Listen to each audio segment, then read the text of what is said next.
10 தொகுதிகளிலும் பெரும்பான்மை பலத்துடன் தேசிய ஜனநாயக கூட்டணி வெற்றி பெறும் என்று எடப்பாடி பழனிசாமி நம்பிக்கை தெரிவித்திருக்கிறார்.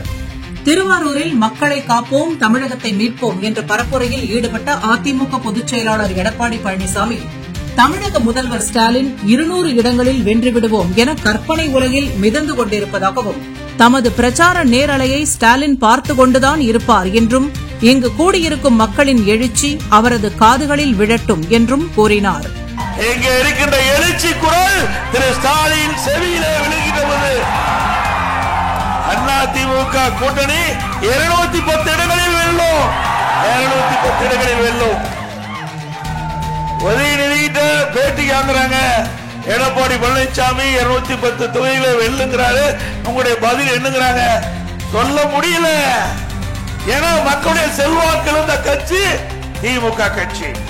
செல்வாக்கில் இருந்து இருக்கின்ற காரணத்தினாலதான் இன்றைக்கு மக்களிடத்தில் ஏதோ பொய்களை மூட்டை மூட்டையா அவிழ்த்து விட்டுக்கிட்டு இன்றைக்கு மக்களை குழப்பிக் கொண்டிருக்கின்ற காட்சியை நாம் தினந்தோறும் தொலைக்காட்சியிலே பார்த்துக் கொண்டிருக்கின்றோம்.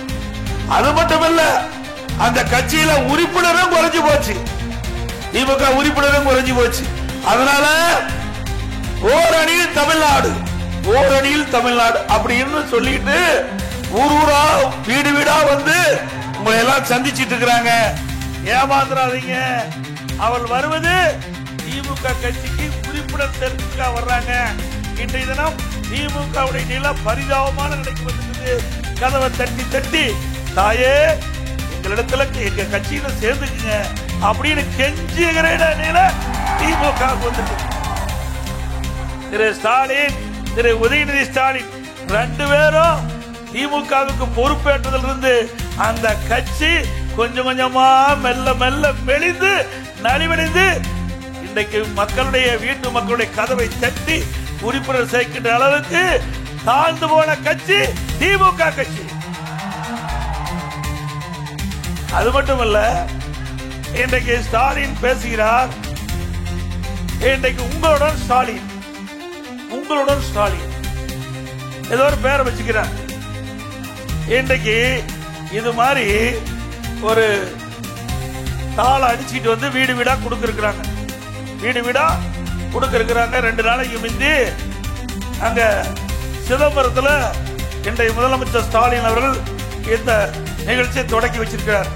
இதுல என்னன்னா 46 கோரிக்கை, உங்களுடைய கோரிக்கைகள், உங்களுடைய பிரச்சனை 46 இருந்தா வர்ற அதிகாரி சொன்னீங்களா 45 நாள்ல தீர்த்து வரான்.